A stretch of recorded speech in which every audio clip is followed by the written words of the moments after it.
Orang kan terkena frostbite kan, itu bagi saya satu benda yang saya pun tak dapat bayangkan. So boleh tak sekongsikan pengalaman tu? Frostbite ni adalah satu yang sebelum ni banyak berlaku pada pendaki sebab kita kekurangan pengetahuan, kita kurang pengalaman dan kita juga kurang peralatan yang sesuai.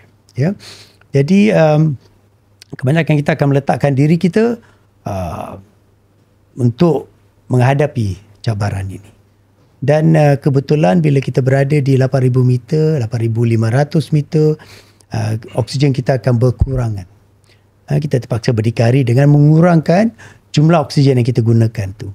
Jadi apa berlaku adalah jantung kita bila berdenyut, dia akan mengambil oksigen daripada luar dan dimasukkan dalam sel darah kita dan dia akan cuba serve semua otot-otot kita. Dan biasanya bila kekurangan ni, jantung kita ataupun pemikiran kita ni, dia akan mulalah membuat keputusan sendiri. Mana satu yang penting. Kalau dia terasa ujung jari kita ni tak penting, dia kata okeylah kita korbankan ujung jari tu. Ada setengah pendaki jari kaki terpaksa dikorbankan. Ada setengah tu jari tangan. Ada setengah tu hidung. Ada setengah tu telinga.